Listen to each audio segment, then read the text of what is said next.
நாமக்கல் மாவட்டம் திருச்செங்கோடு அருகில் உள்ள குமாரமங்கலத்தில் சென்னை மாகாண முன்னாள் முதல்வர் ப. சுப்பராயன் ராதாபாய் தம்பதியின் மகளாக 1919 மார்ச் 15 பிறந்தவர் பார்வதி கிருஷ்ணன். பிரிட்டனின் ஆக்ஸ்போர்ட் பல்கலையில் படித்தபோது மஜ்ரின் என்ற மாணவர் அமைப்பின் முதல் பெண் செயலாளரானார். அதன் செயல்பாட்டாளரான N. K. கிருஷ்ணனை மணந்தார். நாடு திரும்பி வெள்ளையனே வெளியேறு போராட்டத்தில் இருவரும் ஈடுபட்டனர். PC ஜோஷியின் தலைமையில் இந்திய கம்யூனிஸ்ட் கட்சியில் இணைந்து கட்சி பணியாற்றினார்.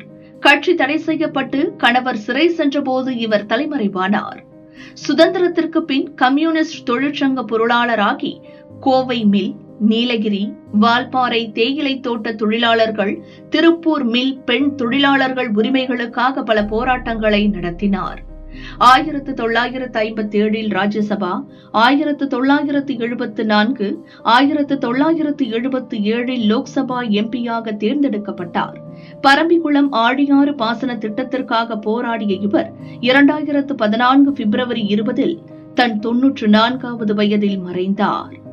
பார்வதி கிருஷ்ணன் பிறந்த தினம் இன்று.